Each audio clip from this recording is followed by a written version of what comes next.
చేస్తున్నాడు అనుకుందాం. తర్వాత ఆ 10 రోజులు చేసే పని తప్ప తర్వాత మిగతాది అతనికి ఏంటి సంబంధం? అంటే ఒక రకంగా చెప్పాలంటే పార్టీ కోసమే పనిచేస్తున్నాడు అనేది తెలుస్తున్నది. తెలుస్తున్నప్పుడు ఎలక్షన్స్ అప్పుడు మీరు పార్టీ కోసం పనిచేయకూడదు అని అడుగు. కానీ ఆ వ్యవస్థను ఆపేయడం వల్ల ఇప్పుడు చెప్పిన ఈ పాయింట్లో ఉన్నటువంటి అసలైన అయోమయం ఇప్పుడు టీడీపీ దగ్గర ఉంది. వాలంటీర్ కావాలని మనం ఆపకూడదు, కానీ వాలంటీర్ని ఆపకపోతే కష్టం. వాలంటీర్ని ఆపితే సంక్షేమ పథకాలు వాళ్ళ దగ్గరికి ఆగుతాయని తెలుసు, కానీ వాలంటీర్ని ఆపకపోతే వెళ్ళి చెప్తాడేమో, ఇన్ఫ్లుయెన్స్ చేస్తారేమో. ఇప్పుడు ఇవాళ ఆపేస్తే చేయడా ఇన్ఫ్లుయెన్స్ చేయాలనుకున్నాడు? నాకు అర్థం కానిది ఏంటంటే ఇన్ని సంవత్సరాల నుంచి అటు తిరిగినోడు ఇప్పుడు వాడు ఏమైనా నోటికి సీలేసేవు కదా నువ్వు. ఇప్పుడు చాలా మంది రాజీనామాలు చేస్తున్నారు.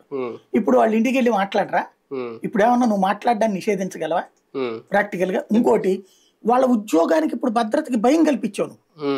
నిన్నటిదాకా వాళ్ళకి ఆ భయం లేదు. వీళ్ళే అన్నట్టు రేపు పొద్దున వాళ్ళు వీళ్ళు వచ్చినా మనకి ఎత్తారులే, ఉంచుతామన్నారు కదా వాలంటీర్లు అనే ధైర్యం ఉంది.